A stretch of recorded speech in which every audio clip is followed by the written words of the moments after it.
ਸਤਿ ਸ਼੍ਰੀ ਅਕਾਲ ਦੋਸਤੋ, ਆਪ ਸਾਰਿਆਂ ਦਾ ਅੱਜ ਦੀ ਵੀਡੀਓ ਵਿੱਚ ਸਵਾਗਤ ਹੈ। ਅੱਜ ਆਪਾਂ ਕਰਾਂਗੇ ਜੀ ਕਲਾਸ 9th ਦਾ ਪਹਿਲਾ ਚੈਪਟਰ, ਜਿਸ ਦਾ ਨਾਮ ਹੈ ਮੈਟਰ ਇਨ ਅਵਰ ਸਰਾਊਂਡਿੰਗਸ। ਸੋ ਆਪਣੀਆਂ ਕਾਪੀ ਤੇ ਪੈਨ ਪੈਨਸਿਲ ਲੈ ਕੇ ਬੈਠ ਜਾਓ। ज़्यादा ਸਮਾਂ ਨਾ ਵੇਸਟ ਕਰਦੇ ਹੋਏ ਅੱਜ ਦੀ ਵੀਡੀਓ ਸਟਾਰਟ ਕਰਦੇ ਹਾਂ। ਅੱਜ ਦਾ ਪਹਿਲਾ ਕੁਐਸਚਨ ਹੈ ਜੀ, ਕਹਿੰਦੇ ਵੈਨ ਕ੍ਰਿਸਟਲ ਆਫ ਪੋਟੈਸ਼ੀਅਮ ਪਰ magnet is placed at the bottom of water in a beaker, the water in the whole beaker turn purple on its own। ਕਹਿੰਦੇ even without stirring, this is an example of। ਕਹਿੰਦੇ ਕੀ ਕਰੋ ਜੀ, ਇੱਕ beaker ਲਿਆ, beaker ਦੇ ਵਿੱਚ ਆਪਾਂ ਪੋਟੈਸ਼ੀਅਮ ਪਰ ਮੈਗਨੇਟ ਦੇ ਕ੍ਰਿਸਟਲ ਪਾਏ ਸੀ, ਵਿੱਚ ਪਾਣੀ ਪਾਇਆ। ਕਹਿੰਦੇ ਆਪਾਂ ਉਹਨੂੰ ਹਿਲਾਇਆ ਵੀ ਨਹੀਂ, ਫਿਰ ਵੀ ਸਾਰਾ ਪਾਣੀ ਪਰਪਲ ਹੋ ਗਿਆ। ਇਹ ਕਿਉਂ ਹੋਇਆ? ਇਹ ਹੋਇਆ ਜੀ ਆਪਣੇ ਕੋਲ ਡਿਫਿਊਜ਼ਨ ਕਰਕੇ, ਆਪਸ਼ਨ ਸੀ ਕਰਕੇ। ਜਦੋਂ ਕਿਸੇ ਚੀਜ਼ ਦੀ ਕੰਸਨਟ੍ਰੇਸ਼ਨ ਇੱਕ ਜਗ੍ਹਾ 'ਤੇ ਬਹੁਤ ਜ਼ਿਆਦਾ ਹੁੰਦੀ ਹੈ, ਉਸ ਚੀਜ਼ ਦੀ ਆਦਤ ਹੁੰਦੀ ਕਿ ਉਹਨੇ ਫੈਲਣਾ ਹੈ ਸਾਰੇ ਪਾਸੇ। ਸੋ ਪੋਟੈਸ਼ੀਅਮ ਪਰ ਮੈਗਨੇਟ ਦੀ ਕੰਸਨਟ੍ਰੇਸ਼ਨ ਨੀਚੇ ਬਹੁਤ ਜ਼ਿਆਦਾ ਸੀ, ਉਹ ਸਾਰੇ ਪਾਣੀ ਦੇ ਵਿੱਚ ਫੈਲ ਗਿਆ। ਚਲਦੇ ਹਾਂ ਜੀ ਅਗਲੇ ਕੁਐਸਚਨ ਵੱਲ। ਕਹਿੰਦੇ which one of the following statement is correct in respect to fluids. ਕਹਿੰਦੇ ਫਲੂਡਸ ਦੇ ਲਈ ਇਹਨਾਂ ਵਿੱਚੋਂ ਕਿਹੜੀ ਸਟੇਟਮੈਂਟ ਆਪਣੇ ਕੋਲ ਕਰੈਕਟ ਹੈ? ਹੁਣ ਫਲੂਇਡ ਉਹ ਹੁੰਦੇ ਨੇ ਜੀ ਜਿਹੜੇ ਫਲੋ ਕਰਦੇ ਨੇ ਆਪਣੇ ਕੋਲ ਗੈਸ ਤੇ ਲਿਕੁਇਡ। ਸੋ ਇੱਥੇ ਕੋ ਆਪਣੇ ਕੋਲ ਆਪਸ਼ਨ ਕਿਹੜੀ ਬਣ ਜਾਏਗੀ ਜੀ? Option C, gases and liquid behave as fluids. ਚਲਦੇ ਹਾਂ ਜੀ ਅੱਗੇ। ਕਹਿੰਦੇ a few substances are arranged in the increasing order of forces of attraction between their particle, which one of the following represent correct arrangement। ਕਹਿੰਦੇ ਕੁਛ substance ਦਿੱਤੇ ਨੇ, ਇਹਨਾਂ ਨੂੰ ਅਰੇਂਜਮੈਂਟ ਕਰਨਾ ਹੈ ਵੱਧਦੇ ਹੋਏ ਕ੍ਰਮ ਵਿੱਚ। ਕਾਹਦੇ ਵੱਧਦੇ ਕ੍ਰਮ? Force of attraction. ਦੇਖੋ ਜੀ ਗੈਸ ਵਿੱਚ ਫੋਰਸ ਆਫ ਅਟਰੈਕਸ਼ਨ ਸਭ ਤੋਂ ਘੱਟ ਹੋਏਗੀ, ਉਸ ਤੋਂ ਜ਼ਿਆਦਾ ਲਿਕੁਇਡ ਵਿੱਚ, ਉਸ ਤੋਂ ਜ਼ਿਆਦਾ ਸੋਲਿਡ ਵਿੱਚ। ਆਪਸ਼ਨ ਸੀ ਚੈੱਕ ਕਰੋ ਜੀ, ਇਹ ਬਣ ਜਾਏਗਾ ਆਪਣਾ ਕਰੈਕਟ ਆਂਸਰ। ਚਲਦੇ ਹਾਂ ਜੀ ਅਗਲੇ ਕੁਐਸਚਨ ਵੱਲ। ਕਹਿੰਦੇ ਜੀ in which of the following condition the distance between the molecules of hydrogen gas would increase.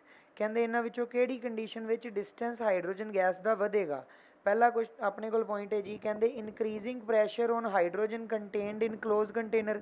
ਕਹਿੰਦੇ ਇੱਕ ਕਲੋਜ਼ ਕੰਟੇਨਰ ਵਿੱਚ ਜਦੋਂ ਆਪਣੇ ਕੋਲ ਹਾਈਡਰੋਜਨ ਹੋਏਗੀ, ਆਪਾਂ ਇਹ ਪੁਆਇੰਟ ਡਿਸਕਸ ਕਰ ਰਹੇ ਹਾਂ, ਉਹਦੇ ਵਿੱਚ ਸਪੇਸ ਵਧੇਗੀ ਨਹੀਂ ਜੀ। ਜਦੋਂ ਪ੍ਰੈਸ਼ਰ ਵਧਾਵਾਂਗੇ ਸਪੇਸ ਨਹੀਂ ਵਧੇਗੀ।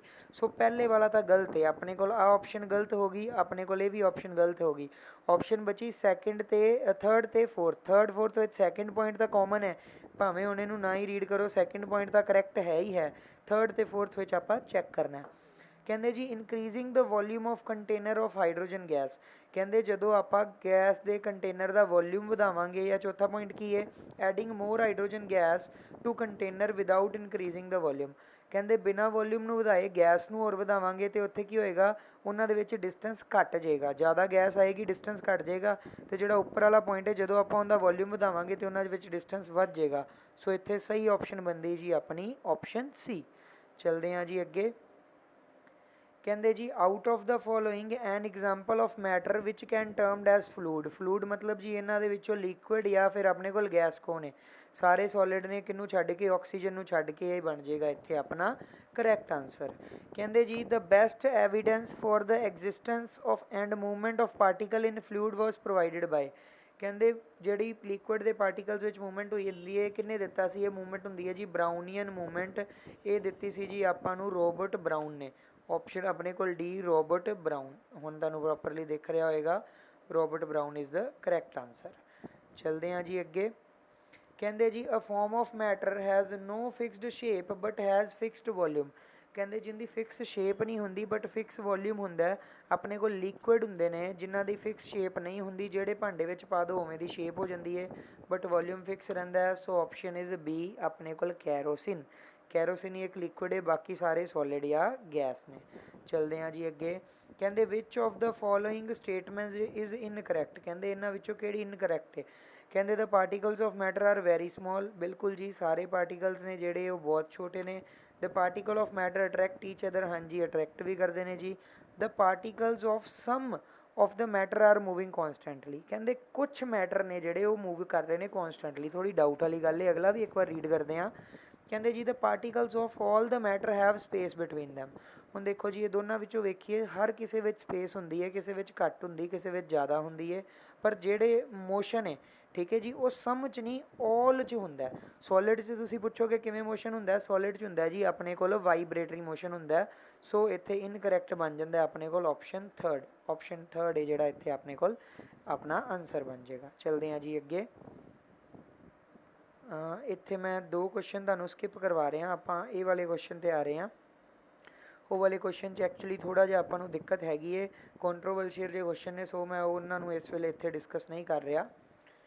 ਚਲੋ ਜੀ, ਕਹਿੰਦੇ which of the following statement is not true, ਕਹਿੰਦੇ ਇਹਨਾਂ ਵਿੱਚੋਂ ਕੀ ਟਰੂ ਨਹੀਂ ਹੈਗਾ। ਕਹਿੰਦੇ the molecules in the solid vibrate about fixed position, ਕਹਿੰਦੇ ਸੋਲਿਡ ਵਿੱਚ ਉਹ ਆਪਦੀ ਫਿਕਸ ਪੋਜੀਸ਼ਨ 'ਤੇ ਵਾਈਬਰੇਟ ਕਰਦੇ ਨੇ, ਕਰੈਕਟ ਹੈ ਜੀ। ਕਹਿੰਦੇ the molecules in liquid R arranged in regular pattern, ਕਹਿੰਦੇ ਜਿਹੜੇ ਲਿਕੁਇਡ ਵਿੱਚ ਮੋਲੀਕਿਊਲ ਨੇ ਇੱਕ ਫਿਕਸ ਪੈਟਰਨ ਰੈਗੂਲਰ ਪੈਟਰਨ ਵਿੱਚ ਅਰੇਂਜ ਹੁੰਦੇ ਨੇ। ਇੱਥੇ ਹੀ ਗੱਲ ਗਲਤ ਹੋ ਗਈ ਜੀ, ਜਿਹੜੇ ਲਿਕੁਇਡ ਵਿੱਚ ਕੋਈ ਵੀ ਆਪਣਾ ਅਰੇਂਜਮੈਂਟ ਐਵੇਂ ਨਹੀਂ ਹੁੰਦਾ, ਉਹ ਰੈਂਡਮਲੀ ਅਰੇਂਜਡ ਹੁੰਦੇ ਨੇ ਪਾਰਟੀਕਲਸ। ਫਿਰ ਵੀ ਅਗਲੇ ਪੁਆਇੰਟਸ ਰੀਡ ਕਰ ਲਓ। ਕਹਿੰਦੇ ਮੋਲੀਕਿਊਲਸ ਇਨ ਅ ਗੈਸ ਐਗਜ਼ਰਟ ਨਿਗਲੀਜੀਬਲ ਔਰ small amount of forces on each other accept during collision, ਬਿਲਕੁਲ ਗੱਲ ਸਹੀ ਹੈ। ਜਿਹੜੇ ਮੋਲੀਕਿਊਲ ਹੁੰਦੇ ਨੇ ਗੈਸ ਦੇ ਵਿੱਚ, ਉਹ ਜ਼ਿਆਦਾ ਇੱਕ ਦੂਜੇ 'ਤੇ ਕੀ ਕਰਦੇ ਨੇ, ਫੋਰਸਿਸ ਨਹੀਂ ਲਗਾਉਂਦੇ, ਜਦੋਂ ਬਸ ਕੋਲਾਈਡ ਕਰਨਗੇ, ਟਕਰਾਉਣਗੇ, ਉਦੋਂ ਲਗਾਉਂਦੇ ਨੇ, ਵੈਸੇ ਨਹੀਂ ਲਗਾਉਂਦੇ। ਲਾਸਟ ਕਹਿੰਦੇ the molecules of gas occupy all the space available, ਕਿਸੇ ਬਰਤਨ ਵਿੱਚ ਪਾ ਦਿਓ, ਜਿੰਨੀ ਸਪੇਸ ਹੈ ਸਾਰੀ ਆਕਿਊਪਾਈ ਕਰ ਲੈਣਗੇ। ਜਿਹੜੀ ਇੱਥੇ ਗੱਲ ਨਹੀਂ ਟਰੂ ਸੀ ਉਹ ਸੀ ਆਪਣੀ ਆਪਸ਼ਨ ਬੀ। ਚਲਦੇ ਹਾਂ ਜੀ ਅੱਗੇ। ਕਹਿੰਦੇ which of the following are also considered as the states of matter, ਆਮ ਤੌਰ 'ਤੇ ਆਪਾਂ 3 ਸਟੇਟ ਪੜ੍ਹੀ ਦੀਆਂ, ਬਟ 2 ਹੋਰ ਸਟੇਟ ਖੋਜੀਆਂ ਗਈਆਂ ਸੀ। ਇੱਕ ਸੀ ਜੀ ਪਲਾਜ਼ਮਾ, ਦੂਜੀ ਸੀ ਆਪਣੇ ਕੋਲ ਬੋਸ ਆਈਨਸਟਾਈਨ ਕੰਡਨਸੇਟ BEC। ਸੋ ਇੱਥੇ ਆਪਣਾ ਕਰੈਕਟ ਆਪਸ਼ਨ ਬਣ ਜਾਏਗਾ ਜੀ ਆਪਸ਼ਨ ਸੀ। ਚਲਦੇ ਹਾਂ ਜੀ ਅੱਗੇ। ਕਹਿੰਦੇ one of the following does not go sublimation, ਹੁਣ ਸਬਲੀਮੇਸ਼ਨ ਨੂੰ ਪੰਜਾਬੀ 'ਚ ਕਹਿੰਦੇ ਨੇ ਜੀ ਜੌਹਰ ਉੱਡਣਾ। ਜੌਹਰ ਉੱਡਣਾ ਦਾ ਅਰਥ ਹੈ ਜਦੋਂ ਕੋਈ ਚੀਜ਼ ਸੋਲਿਡ ਤੋਂ ਗੈਸ ਵਿੱਚ ਕਨਵਰਟ ਹੋਏਗੀ ਪਰ ਬਿਨਾਂ ਲਿਕੁਇਡ ਸਟੇਟ ਵਿੱਚ ਜਾਏ, ਉਹਨੂੰ ਬੋਲਦੇ ਨੇ ਜੀ ਸਬਲੀਮੇਸ਼ਨ। ਕਰੈਕਟ ਆਨਸਰ ਹੈ ਸੋਡੀਅਮ ਕਲੋਰਾਈਡ, ਨਮਕ। ਨਮਕ ਕਦੇ ਵੀ ਨਹੀਂ ਉੱਡਦਾ, ਬਾਕੀ ਜਿਹੜੇ ਸਾਰੇ ਹੈਗੇ ਨੇ ਇਹ ਕੀ ਕਰਦੇ ਨੇ ਜੀ, ਹਵਾ ਵਿੱਚ ਉੱਡ ਜਾਂਦੇ ਨੇ, ਖਤਮ ਹੋ ਜਾਂਦੇ ਨੇ। ਜਿਵੇਂ ਆਮ ਤੁਸੀਂ ਘਰਾਂ 'ਚ ਦੇਖਿਆ ਹੋਏਗਾ, ਫਿਨਾਈਲ ਦੀਆਂ ਗੋਲੀਆਂ ਆਪਾਂ ਕੱਪੜਿਆਂ ਦੇ ਵਿੱਚ ਸਾਂਭੀ ਦੀਆਂ, ਬਟ ਜਦੋਂ ਅਗਲੀ ਵਾਰ ਆਪਾਂ ਕੱਪੜੇ ਕੱਢੀ ਦੇ ਨੇ ਬਾਹਰ, ਤਾਂ ਆਪਾਂ ਨੂੰ ਉਹ ਗੋਲੀਆਂ ਕਿਤੇ ਵੀ ਨਜ਼ਰ ਨਹੀਂ ਆਉਂਦੀਆਂ। ਅਗਲਾ ਕੁਐਸਚਨ ਕਹਿੰਦੇ which of the following process ਜਾਂ ਪ੍ਰੋਸੈਸਿਸ ਰਿਲੀਜ਼ ਹੀਟ, ਕਹਿੰਦੇ ਜੀ ਇਹਨਾਂ ਵਿੱਚੋਂ ਕਿਹੜੀ ਪ੍ਰੋਸੈਸ ਜਾਂ ਪ੍ਰੋਸੈਸਿਸ ਹੈ ਜਿਨ੍ਹਾਂ ਦੇ ਵਿੱਚ ਹੀਟ ਰਿਲੀਜ਼ ਹੁੰਦੀ ਹੈ। ਪਹਿਲੀ ਹੈ ਜੀ ਕੰਡਨਸੇਸ਼ਨ। ਹੁਣ ਜਦੋਂ ਵੀ ਕੀ ਹੋਏਗੀ ਜੀ, ਕੰਡਨਸੇਸ਼ਨ ਹੋਏਗੀ, ਚੀਜ਼ਾਂ ਕੀ ਕਰਨਗੀਆਂ, ਜਿਹੜੀ ਗੈਸ ਹੈ ਉਹ ਲਿਕੁਇਡ 'ਚ ਕਨਵਰਟ ਹੋਏਗੀ ਅਤੇ ਉਹ ਕੀ ਕਰੇਗੀ, ਰਿਲੀਜ਼ ਕਰੇਗੀ ਹੀਟ, ਉਹ ਐਨਰਜੀ ਰਿਲੀਜ਼ ਕਰਕੇ ਹੀ ਲਿਕੁਇਡ ਦੇ ਵਿੱਚ ਆਏਗੀ। ਆਪਸ਼ਨ ਏ ਤਾਂ ਹੋਏਗੀ। ਹੁਣ ਆਪਸ਼ਨ ਏ ਆਪਾਂ ਨੂੰ ਇੱਥੇ ਦਿੱਤੀ ਅਤੇ ਇੱਥੇ ਦਿੱਤੀ ਹੈ, ਦੇਖੋ ਹੁਣ ਬਾਕੀ ਆਪਸ਼ਨ ਤਾਂ ਵੈਸੇ ਹੀ ਆਪਾਂ ਨੂੰ ਜ਼ਿਆਦਾ ਉਹਨਾਂ ਦੇ ਦਿਮਾਗ ਲਗਾਉਣ ਦੀ ਲੋੜ ਨਹੀਂ ਹੈਗੀ। ਨੈਕਸਟ ਆ ਗਿਆ ਜੀ ਵੈਪੋਰਾਈਜੇਸ਼ਨ। ਵੈਪੋਰਾਈਜੇਸ਼ਨ ਮਤਲਬ ਲਿਕੁਇਡ ਤੋਂ ਜਦੋਂ ਉਹਨੇ ਕੀ ਕਰਨਾ ਜੀ, ਸੋਲਿਡ ਦੇ ਵਿੱਚ ਜਾਣਾ। ਦੇਖੋ ਸਿੰਪਲ ਯਾਦ ਰੱਖ ਲਿਆ ਜੀ, ਜਦੋਂ ਲੋਅਰ ਸਟੇਟ ਤੋਂ ਅਪਰ ਸਟੇਟ 'ਚ ਜਾਣਾ, ਜਿਵੇਂ ਸੋਲਿਡ ਤੋਂ ਲਿਕੁਇਡ 'ਚ ਜਾਣਾ, ਉਦੋਂ ਐਨਰਜੀ ਗੇਨ ਕਰੇਗਾ। ਹੁਣ ਇੱਥੇ ਮੈਲਟਿੰਗ 'ਚ ਵੀ ਕੀ ਹੈ, ਸੋਲਿਡ ਤੋਂ ਲਿਕੁਇਡ 'ਚ ਜਾਣਾ, ਐਨਰਜੀ ਗੇਨ ਕਰੇਗਾ, ਪਰ ਜਦੋਂ ਕੀ ਕਰਨਾ, ਉਲਟ ਜਾਣਾ, ਜਦੋਂ ਮੰਨ ਲਓ ਲਿਕੁਇਡ ਤੋਂ ਸੋਲਿਡ ਬਣਨਾ ਅਤੇ ਉਦੋਂ ਐਨਰਜੀ ਰਿਲੀਜ਼ ਕਰੇਗਾ। ਸੋ ਇੱਥੇ 1 ਅਤੇ 3 ਕਰੈਕਟ ਨੇ, ਆਪਸ਼ਨ ਸੀ ਆਪਣਾ ਰਾਈਟ ਆਨਸਰ ਬਣ ਜਾਏਗਾ ਜੀ। ਅੱਗੇ ਆ ਜਾਓ। ਹੁਣ ਅੱਛਾ ਕੁਐਸਚਨ ਹੈ ਜੀ ਇਹ। ਕਹਿੰਦੇ ਜੀ if the temperature of object is 268 kelvin it will be equivalent to, ਹੁਣ ਦੇਖੋ 273 ਹੁੰਦਾ ਜੀ ਆਪਣੇ ਕੋਲ 0 ਡਿਗਰੀ ਸੈਲਸੀਅਸ, ਠੀਕ ਹੈ ਜੀ। ਕਿੰਨਾ ਹੁੰਦਾ, 0 ਡਿਗਰੀ ਸੈਲਸੀਅਸ, 273। ਹੁਣ ਜਿੰਨਾ ਇਹਦੇ ਵਿੱਚ ਮੰਨ ਲਓ ਆਪਾਂ ਨੂੰ ਦੇ ਦਿੱਤਾ ਕਿ 290 ਕੈਲਵਿਨ ਕਿੰਨਾ ਹੋਏਗਾ, ਤੁਸੀਂ ਕੀ ਕਰਨਾ, ਉਹਦੇ ਵਿੱਚੋਂ 273 ਮਾਈਨਸ ਕਰਨਾ ਅਤੇ ਆਪਾਂ ਨੂੰ ਆਨਸਰ ਮਿਲ ਜਾਏਗਾ ਸੈਲਸੀਅਸ ਵਿੱਚ। ਇਹਦਾ ਮੈਂ ਫਾਰਮੂਲਾ ਇੱਥੇ ਲਿਖ ਦਿੰਦਾ। ਇਹਦਾ ਫਾਰਮੂਲਾ ਕੀ ਹੁੰਦਾ ਜੀ, ਜਿੰਨਾ ਕੈਲਵਿਨ ਹੈ, ਠੀਕ ਹੈ ਜੀ, ਪਲੱਸ ਉਹਦੇ ਵਿੱਚ ਕੀ ਕਰਨਾ ਆਪਾਂ ਕੀ ਕਰਨਾ, ਸੌਰੀ ਮੈਂ ਦੁਬਾਰਾ ਲਿਖਦਾ, ਕੈਲਵਿਨ ਕਿੰਨਾ ਹੋਏਗਾ ਜੀ, ਆਪਣੇ ਕੋਲ ਕੈਲਵਿਨ ਹੋਏਗਾ ਜਿੰਨਾ ਆਪਣੇ ਕੋਲ ਸੈਲਸੀਅਸ ਹੈ ਪਲੱਸ ਉਹਦੇ ਵਿੱਚ 273, ਠੀਕ ਹੈ ਜੀ। ਕੀ ਹੈ, ਜਿੰਨਾ ਕੈਲਵਿਨ ਹੈ ਪਲੱਸ ਉਹਦੇ ਵਿੱਚ ਕੀ 273 ਵਿੱਚ ਆਪਾਂ ਕੀ ਕਰਾਂਗੇ, ਸੈਲਸੀਅਸ ਪਲੱਸ ਕਰ ਦਾਂਗੇ ਅਤੇ ਆਪਣਾ ਆਨਸਰ ਆ ਜਾਏਗਾ। ਹੁਣ ਇੱਥੇ ਇਹਨਾਂ ਨੇ ਕੀ ਕੀਤਾ ਜੀ, ਆਪਾਂ ਨੂੰ ਕੈਲਵਿਨ ਦਿੱਤਾ ਹੋਇਆ, ਉਹਨਾਂ ਨੇ ਕਿਹਾ ਕਹਿੰਦੇ ਇਕੁਅਲ ਹੀ ਹੋਏਗਾ। ਜੇ ਕੈਲਵਿਨ ਦਿੱਤਾ ਹੋਇਆ ਇਹ 273 ਨੂੰ ਉੱਧਰ ਜਾ ਕੇ ਮਾਈਨਸ ਕਰਾਂਗੇ, ਆਪਣਾ ਆਨਸਰ ਇੱਥੇ ਕੀ ਬਣ ਜਾਏਗਾ ਜੀ, -273 ਉੱਧਰ ਜਾਏਗਾ, -5 ਹੈ ਜਿਹੜਾ, -5 ਡਿਗਰੀ ਆਪਣਾ ਆਨਸਰ ਬਣ ਜਾਏਗਾ। ਚਲਦੇ ਹਾਂ ਜੀ ਅੱਗੇ। ਕਹਿੰਦੇ ਦ ਬੋਇਲਿੰਗ ਪੁਆਇੰਟ ਆਫ ਇਥੇਨ ਇਜ਼ -88, ਕਿਸੇ ਦਾ ਬੋਇਲਿੰਗ ਪੁਆਇੰਟ ਕੀ ਹੈ, -88। ਇਹਦਾ ਟੈਂਪਰੇਚਰ ਦੱਸਣਾ ਕੈਲਵਿਨ ਵਿੱਚ। ਹੁਣ ਕੀ ਦੱਸਿਆ ਸੀ, ਕਿਸੇ ਚੀਜ਼ ਨੂੰ ਕੈਲਵਿਨ ਵਿੱਚ ਕੱਢਣਾ, ਪਲੱਸ ਕਰ ਦਿਓ ਜੀ ਇਹਦੇ ਵਿੱਚ 273, ਜਦੋਂ -88 ਵਿੱਚ ਪਲੱਸ 273 ਕਰਾਂਗੇ, ਲਾਸਟ 'ਤੇ 5 ਆਉਣਾ ਚਾਹੀਦਾ, ਆਹ ਵਾਲਾ ਆਪਣੇ ਕੋਲ ਸੀ ਆਪਸ਼ਨ ਬਣ ਜਾਏਗੀ। ਇਹ ਕੈਲਕੂਲੇਸ਼ਨ ਕਰੋਗੇ ਤਾਂ 185 ਇਜ਼ ਦ ਕਰੈਕਟ ਆਨਸਰ। ਚਲਦੇ ਹਾਂ ਜੀ ਅੱਗੇ। ਕਹਿੰਦੇ when heat is constantly supplied by a gas burner with a small flame to melt ice then temperature of during the melting is, ਕਹਿੰਦੇ ਜਦੋਂ ਕੀ ਕਰ ਰਹੇ ਹਾਂ ਆਪਾਂ, ਹੀਟ ਦੇ ਰਹੇ ਹਾਂ ਕਿਸੇ ਚੀਜ਼ ਨੂੰ, ਕਿਸ ਗੱਲ ਲਈ, ਮੈਲਟ ਹੋਣ ਲਈ, ਅਤੇ ਉਸ ਚੀਜ਼ ਦਾ ਟੈਂਪਰੇਚਰ 'ਤੇ ਕੀ ਫ਼ਰਕ ਪਏਗਾ। याद रखना है जी ਜਦੋਂ ਆਪਾਂ ਕਿਸੇ ਚੀਜ਼ ਨੂੰ ਹੀਟ ਦੇਵਾਂਗੇ ਆਪਦੀ ਸਟੇਟ ਚੇਂਜ ਕਰਨ ਲਈ ਉਸ ਟਾਈਮ ਤੇ ਉਹਦਾ ਜਿਹੜਾ ਟੈਂਪਰੇਚਰ ਹੈ ਉਹ ਬਿਲਕੁਲ ਵੀ ਵਧੇਗਾ ਜਾਂ ਘਟੇਗਾ ਨਹੀਂ। ਸੋ ਇੱਥੇ ਆਪਣੇ ਕੋਲ ਆਪਸ਼ਨ ਕੀ ਬਣ ਜਾਏਗੀ, does note increase at all. ਠੀਕ ਹੈ ਜੀ, ਕਿ ਉਹ ਬਿਲਕੁਲ ਵੀ ਵਧੇਗਾ ਨਹੀਂ। ਬਾਕੀ ਸਾਰਿਆਂ ਦੇ ਵਿੱਚ ਵੱਧ ਘਟ ਰਿਹਾ ਬਟ ਇੱਥੇ ਵਧੇਗਾ ਨਹੀਂ। ਚਲਦੇ ਹਾਂ ਜੀ ਅੱਗੇ। ਕਹਿੰਦੇ when water at 0 degree freezes to form ice same temperature as 0 degree then. ਕਹਿੰਦੇ ਜਦੋਂ ਕੀ ਹੋ ਰਿਹਾ, ਜਿਹੜਾ ਆਪਣੇ ਕੋਲ ਪਾਣੀ ਹੈ ਜੀ 0 ਡਿਗਰੀ 'ਤੇ ਹੈ, ਉਹ ਕੀ ਕਰ ਰਿਹਾ 0 ਡਿਗਰੀ 'ਤੇ ਹੀ ਆਈਸ ਬਣ ਰਿਹਾ, ਉਹ ਕੀ ਕਰੇਗਾ ਕੁਛ ਹੀਟ ਨੂੰ ਆਪਦੇ ਵਿੱਚੋਂ ਕੱਢੇਗਾ, ਰਿਲੀਜ਼ ਕਰੇਗਾ, ਤਾਂ ਹੀ ਥੱਲੇ ਵਾਲੀ ਸਟੇਟ 'ਚ ਆਏਗਾ। ਸੋ ਆਪਸ਼ਨ ਬੀ ਆ ਜਾਏਗਾ ਆਪਣੇ ਕੋਲ ਜੀ ਇੱਥੇ ਰਾਈਟ ਆਨਸਰ। ਚਲਦੇ ਹਾਂ ਜੀ ਅੱਗੇ। ਅੱਗੇ ਆਪਣੇ ਕੋਲ ਕੁਐਸਚਨ ਆ ਗਿਆ ਜੀ, ਕਹਿੰਦੇ when heat is constantly supplied to a burner to a boiling water then the temperature of water due to ਇੱਕ ਮਿੰਟ ਨੂੰ ਮੈਂ ਥੋੜ੍ਹਾ ਜਿਹਾ then the temperature of the water during vaporisation. ਹੁਣ ਦੇਖੋ ਜਦੋਂ ਮੈਂ ਦੱਸਿਆ ਸੀ ਜਦੋਂ ਸਟੇਟ ਚੇਂਜ ਹੋਏਗੀ ਉਦੋਂ ਕੋਈ ਚੇਂਜ ਨਹੀਂ ਆਉਣਾ। ਸੋ ਇੱਥੇ ਆਪਣਾ ਆਨਸਰ ਕੀ ਆ ਜਾਏਗਾ ਜੀ, ਆਪਸ਼ਨ ਡੀ। ਜਦੋਂ ਕਿਸੇ ਚੀਜ਼ ਦੀ ਸਟੇਟ ਚੇਂਜ ਹੋ ਰਹੀ ਹੈ ਸੇਮ ਟੈਂਪਰੇਚਰ 'ਤੇ ਉੱਥੇ ਕੀ ਹੁੰਦਾ ਆਪਣੇ ਕੋਲ, ਮਤਲਬ ਜਦੋਂ ਵੀ ਕਿਸੇ ਚੀਜ਼ ਦੀ ਸਟੇਟ ਚੇਂਜ ਹੋਏਗੀ ਉੱਥੇ ਟੈਂਪਰੇਚਰ ਚੇਂਜ ਨਹੀਂ ਹੋਏਗਾ, ਜਸਟ ਸਟੇਟ ਚੇਂਜ ਹੋ ਜਾਏਗੀ, ਥੋੜ੍ਹੀ ਜਿਹੀ ਐਨਰਜੀ ਦਾ ਫੇਰ ਬਦਲ ਹੋਏਗਾ। ਇਹ ਜਿਹੜੀ ਐਨਰਜੀ ਦਾ ਫੇਰ ਬਦਲ ਹੁੰਦਾ ਜੀ ਇਹਨੂੰ ਬੋਲਦੇ ਹਾਂ ਆਪਾਂ ਲੇਟੈਂਟ ਹੀਟ ਆਫ ਫਿਊਜ਼ਨ ਜਾਂ ਲੇਟੈਂਟ ਹੀਟ ਆਫ ਵੈਪਰਾਈਜੇਸ਼ਨ। ਦੋ ਤਰ੍ਹਾਂ ਦੀਆਂ ਗੱਲਾਂ ਆਪਣੇ ਕੋਲ ਇੱਥੇ ਸਾਹਮਣੇ ਆਉਂਦੀਆਂ। ਚਲਦੇ ਹਾਂ ਜੀ ਅੱਗੇ। ਕਹਿੰਦੇ ਜੀ ਆਪਣੇ ਕੋਲ ਅਗਲਾ ਕੁਐਸਚਨ ਆ ਗਿਆ, ਕਹਿੰਦੇ the latent heat of fusion of ice.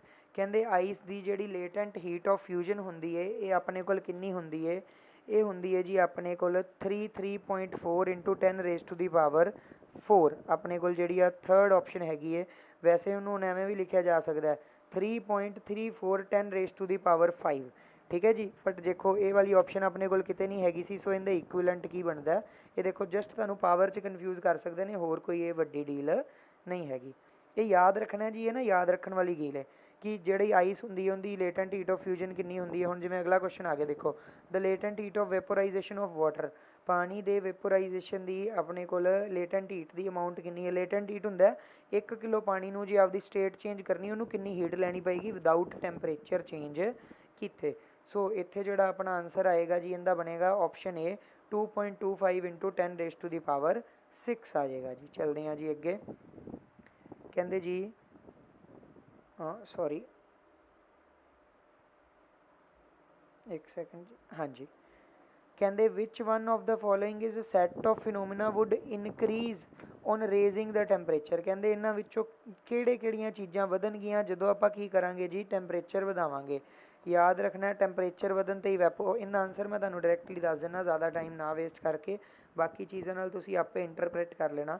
ਦੇਖੋ ਜਿਹੜੀ ਇਵੈਪੋਰੇਸ਼ਨ ਹੈ, ਡਿਫਿਊਜ਼ਨ ਹੈ ਅਤੇ ਐਕਸਪੈਂਸ਼ਨ ਆਫ ਗੈਸਿਸ ਹੈ, ਇਹ ਤਿੰਨੋਂ ਹੀ ਵੱਧਦੇ ਨੇ ਜਦੋਂ ਆਪਾਂ ਕੀ ਕਰੀਦਾ ਜੀ ਟੈਂਪਰੇਚਰ ਰਾਈਜ਼ ਕਰੀਦਾ। ਬਾਕੀ ਆਪਸ਼ਨਸ ਨੂੰ ਦੇਖੋ, ਬਾਕੀ ਆਪਸ਼ਨਸ ਵਿੱਚ ਇੱਕ ਨਾ ਇੱਕ ਆਪਸ਼ਨ ਚੇਂਜ ਕੀਤੀ ਹੋਈ ਹੈ, ਬਾਕੀ ਸਿਮਿਲਰ ਵੀ ਚੱਲ ਰਹੀਆਂ। ਸੋ ਕਰੈਕਟ ਆਨਸਰ ਇੱਥੇ ਬਣ ਜਾਏਗਾ ਜੀ ਆਪਣੇ ਕੋਲ ਆਪਸ਼ਨ ਸੀ। ਚਲਦੇ ਹਾਂ ਜੀ ਅੱਗੇ। ਕਹਿੰਦੇ which of the following represent the suitable condition for liquefaction. ਜਦੋਂ ਕਿਸੇ ਗੈਸ ਨੂੰ ਲਿਕੁਈਫਾਈ ਕਰਨਾ, ਯਾਦ ਰੱਖਿਆ ਜੇ ਘੱਟ ਟੈਂਪਰੇਚਰ 'ਤੇ ਜ਼ਿਆਦਾ pressure, option C is the correct answer. Low temperature 'ਤੇ ਹਾਈ ਪ੍ਰੈਸ਼ਰ।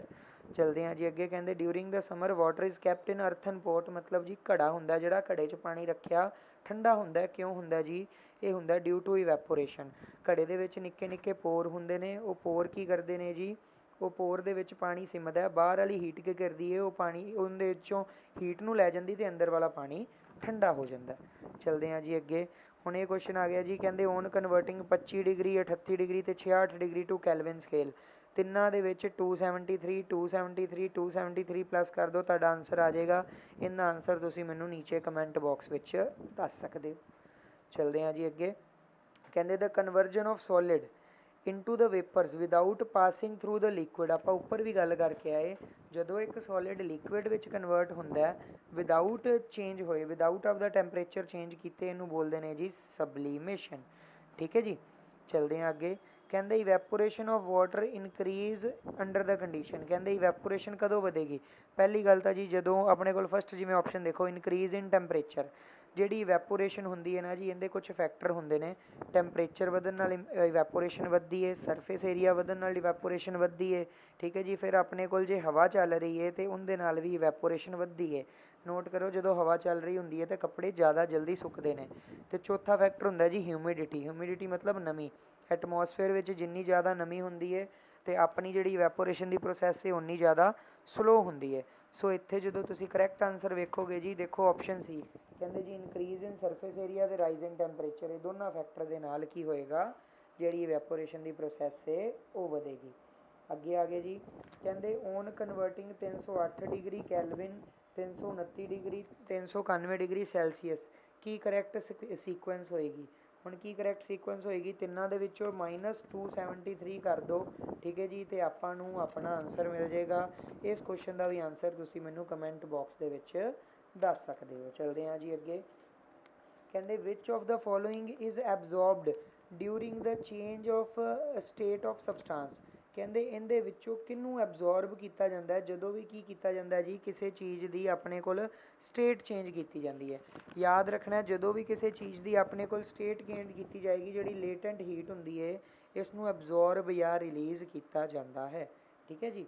ਚਲਦੇ ਹਾਂ ਅੱਗੇ, ਕਹਿੰਦੇ which of the following factor are responsible, ਆਹ ਵਾਲਾ ਕੁਐਸਚਨ ਆਪਾਂ ਡਿਸਕਸ ਕਰ ਰਹੇ ਹਾਂ, for the change of state in solid carbon dioxide when capped in exposed air, ਕਹਿੰਦੇ ਜਦੋਂ ਆਪਾਂ ਉਹਨੂੰ ਹਵਾ ਦੇ ਵਿੱਚ ਲੈ ਆਏ ਇੱਕੋਦਮ ਸੋਲਿਡ ਕਾਰਬਨ ਡਾਈਆਕਸਾਈਡ ਮਤਲਬ ਜੀ ਡਰਾਈ ਗੈਸ, ਅਤੇ ਡਰਾਈ ਗੈਸ ਕੀ ਕਰੇਗੀ, ਦੇਖੋ ਹੁਣ ਡਰਾਈ ਗੈਸ ਕੀ ਕਰੇਗੀ, ਜਦੋਂ ਆਪਾਂ ਇਹਨੂੰ ਇੱਕੋਦਮ ਹਵਾ ਦੇ ਵਿੱਚ ਲੈ ਆਏ, ਇੱਥੇ ਕੀ ਹੋਏਗਾ ਜੀ, ਆਪਣੇ ਕੋਲ ਇੱਕੋਦਮ ਤਾਪਮਾਨ ਵਧਿਆ, ਇਨਕਰੀਜ਼ ਪ੍ਰੈਸ਼ਰ ਹੋਇਆ, ਪ੍ਰੈਸ਼ਰ ਵਧੇਗਾ, ਇੱਕੋਦਮ ਇਹ ਗੈਸ ਵਿੱਚ ਕਨਵਰਟ ਹੋਣੀ ਸ਼ੁਰੂ ਹੋ ਜਾਏਗੀ, ਠੀਕ ਹੈ ਜੀ, ਅਤੇ ਨਾਲ ਕੀ ਹੋਏਗਾ, ਪ੍ਰੈਸ਼ਰ ਘੱਟ ਜਾਏਗਾ। ਹੁਣ ਦੇਖੋ ਪਹਿਲਾਂ ਲਿਕੁਈਫਾਈ ਕਰਨਾ ਸੀ ਅਤੇ ਟੈਂਪਰੇਚਰ ਘਟਾਉਣਾ ਸੀ, ਪ੍ਰੈਸ਼ਰ ਵਧਾਉਣਾ ਸੀ। ਹੁਣ ਇੱਥੇ ਉਲਟਾ ਹੋ ਜਾਏਗਾ, ਜਦੋਂ ਆਪਾਂ ਉਹਨੂੰ ਆਮ ਟੈਂਪਰੇਚਰ 'ਤੇ ਲੈ ਕੇ ਆਵਾਂਗੇ ਡਰਾਈ ਗੈਸ ਨੂੰ, ਆਪਣੇ ਟੈਂਪਰੇਚਰ ਜ਼ਿਆਦਾ ਹੈ, ਇਨਕਰੀਜ਼ ਇਨ ਟੈਂਪਰੇਚਰ ਆਏਗਾ, ਅਤੇ ਨਾਲ ਕੀ ਆਏਗਾ ਜੀ, ਡਿਕਰੀਜ਼ ਇਨ ਪ੍ਰੈਸ਼ਰ। ਆਪਸ਼ਨ ਕਿਹੜੀ ਬਣ ਗਈ ਜੀ, ਆਪਣੇ ਕੋਲ ਆਪਸ਼ਨ ਸੀ ਬਣ ਗਈ ਜੀ। ਇੱਥੇ ਚਲਦੇ ਹਾਂ ਜੀ ਅੱਗੇ, ਕਹਿੰਦੇ ਜੀ ਡਿਊਰਿੰਗ ਰੈਸਪੀਰੇਸ਼ਨ, ਅੱਜ ਦਾ ਆਖਰੀ ਕੁਐਸਚਨ, ਕਹਿੰਦੇ ਰੈਸਪੀਰੇਸ਼ਨ ਦੇ ਦੌਰਾਨ glucose and oxygen enter our body cells and waste product carbon dioxide and water leave the body cell the process of, ਕਹਿੰਦੇ ਜੀ ਇਹ ਕਿਹੜੀ ਪ੍ਰੋਸੈਸ ਹੈ, ਜਿਹੜੀ ਪ੍ਰੋਸੈਸ ਦੇ ਵਿੱਚ ਕੀ ਹੁੰਦਾ ਜੀ, ਆਪਣੀ ਬੋਡੀ ਦੇ ਵਿੱਚ ਕੀ ਕੀਤਾ ਜਾਂਦਾ, ਆਪਣੇ ਕੋਲ ਜਿਹੜਾ ਗਲੂਕੋਜ਼ ਅਤੇ ਆਕਸੀਜਨ ਅੰਦਰ ਜਾਂਦੇ ਨੇ, ਕਾਰਬਨ ਡਾਈਆਕਸਾਈਡ ਅਤੇ ਵਾਟਰ ਬਾਹਰ ਨਿਕਲਦੇ ਨੇ, ਪ੍ਰੋਸੈਸ ਨੂੰ ਬੋਲਦੇ ਨੇ ਸਿੰਪਲ ਡਿਫਿਊਜ਼ਨ। ਡਿਫਿਊਜ਼ਨ ਕੀ ਹੁੰਦਾ, ਜਿਵੇਂ ਤੁਸੀਂ ਪਰਫਿਊਮ ਲਗਾਉਂਦੇ ਹੋ, ਦੇਖੋ ਜਿੱਥੇ ਕੰਸਨਟ੍ਰੇਸ਼ਨ ਕਿਸੇ ਚੀਜ਼ ਦੀ ਜ਼ਿਆਦਾ ਹੈ ਉੱਥੋਂ ਉਹਦਾ ਘੱਟ ਕੰਸਨਟ੍ਰੇਸ਼ਨ ਵਾਲੇ ਏਰੀਏ ਵੱਲ ਜਾਣਾ। ਸੋ ਇਹ ਸੀ ਆਪਣਾ ਚੈਪਟਰ, ਇਹਦੇ ਨਾਲ ਹੀ ਆਪਣੀ ਲਗਭਗ ETT 6635 ਦੀ ਸਾਰੀ ਕੈਮਿਸਟਰੀ ਕੰਪਲੀਟ ਹੋ ਚੁੱਕੀ ਹੈ, ਅਤੇ ਮੈਂ ਕੋਸ਼ਿਸ਼ ਕਰਾਂਗਾ ਸਾਰੇ ਦੀ ਇੱਕ ਕੰਬਾਈਨ ਵੀਡੀਓ ਵੀ ਤੁਹਾਡੇ ਲਈ ਜਲਦ ਤੋਂ ਜਲਦ ਪਾ ਦਾਂਗਾ, ਸੋ ਦੈਟ ਤੁਸੀਂ ਅੱਛੇ ਤਰੀਕੇ ਨਾਲ ਪ੍ਰੈਕਟਿਸ ਕਰ ਸਕੋ। ਬਾਕੀ ਲਾਸਟ ਦੀਆਂ ਕੁਝ ਵੀਡੀਓ ਨੂੰ ਬਹੁਤ ਜ਼ਿਆਦਾ ਪਿਆਰ ਮਿਲ ਰਿਹਾ, ਉਹਨਾਂ ਲਈ ਤੁਹਾਡਾ ਬਹੁਤ ਬਹੁਤ ਧੰਨਵਾਦ। ਉਮੀਦ ਕਰਦਾ ਤੁਹਾਡੀ ਤਿਆਰੀ ਵਧੀਆ ਚੱਲ ਰਹੀ ਹੋਏਗੀ, ਅਤੇ ਤੁਸੀਂ ਹੋਰ ਮਿਹਨਤ ਕਰੋ, ਹੋਰ ਅੱਛੀ ਆਪਣੀ ਤਿਆਰੀ ਕਰੋ। ਤੁਹਾਡੀ ਤਿਆਰੀ ਲਈ ਆਲ ਦ ਬੈਸਟ।